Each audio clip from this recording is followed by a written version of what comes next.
Change News. This is Voice of Change Radio News. Good day, I'm Amanda Kumalo. A look at stories making the headlines. Brick by brick, Lake Gwayi Shangani inches closer to completion.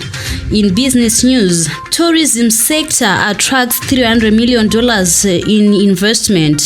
In regional and international news, Zim-Iran deepen cultural relations. In sports news, Chevrons, Ireland square off. The news in detail. The gigantic Lake Gwayi Shangani will be completed ahead of the 2023-24 summer cropping season. Lands, Agriculture, Fisheries, Water and Rural Development Minister Dr. Anxious Masuka has said. Lake Gwayi Shangani is in Hwange District, Matebele North Province, and is among the flagship infrastructure projects being undertaken by the Second Republic led by President Mnangagwa in its drive to foster inclusive economic transformation. Completion of the Lake Gwayi Shangani project will ensure reliable water supply to Bulawayo for the next 8 years, while winning off some of its supply dams in Matebele South to cater for developmental projects in the province. The massive water project is expected to ignite rural industrialization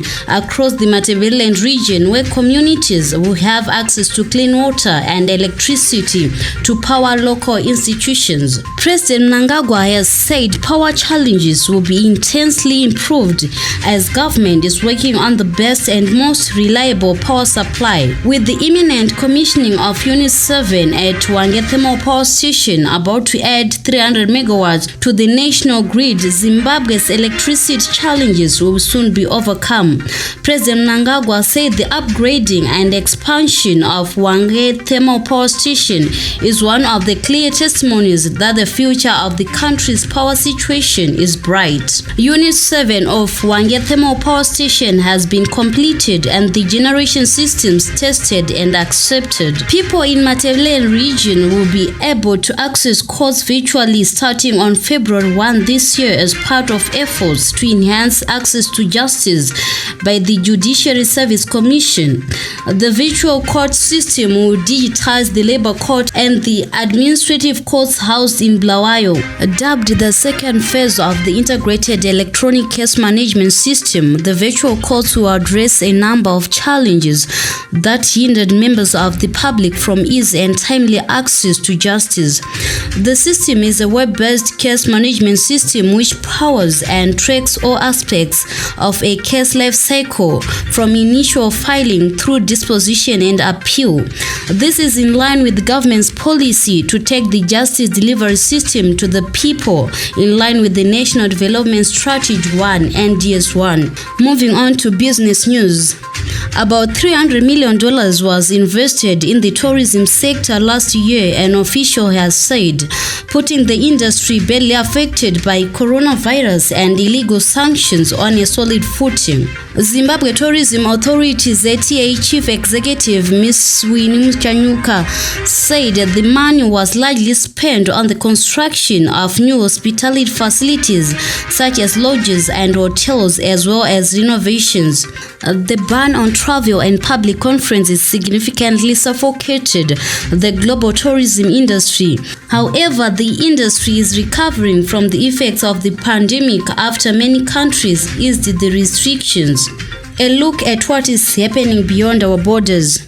Iranian ambassador to Zimbabwe Abbas Navazan has held the deep and rich cultural relations that exist between Iran and Zimbabwe, saying cultural relations between countries are geared towards strengthening the relations between nations regionally and internationally. Speaking at a prize presentation ceremony held at the Cultural Center of the Iranian Embassy in Harare yesterday, Ambassador Navazan said cooperation was only possible if there was understanding of each other's culture. In an effort to promote that understanding, the embassy, via its cultural center, held an art competition which saw 50 artists taking part and 11 of the 50 walking away with prizes quizzes in art, essay, and poetry. The topics covered in the competition include Islamic lifestyle, the Islamic Revolution and achievements, and the history of Iran and the Islamic religion. And finally, in sports, Zimbabwe and Ireland are working hard at Harare Sports Club as the two teams prepare to collide in the first of three 2020 international cricket showdowns at the same venue tomorrow.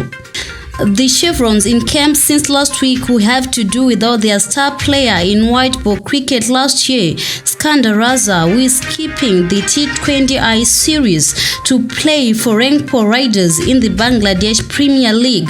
Raza will join the team for the one-day internationals that will follow the T20I series. That ends this news bulletin.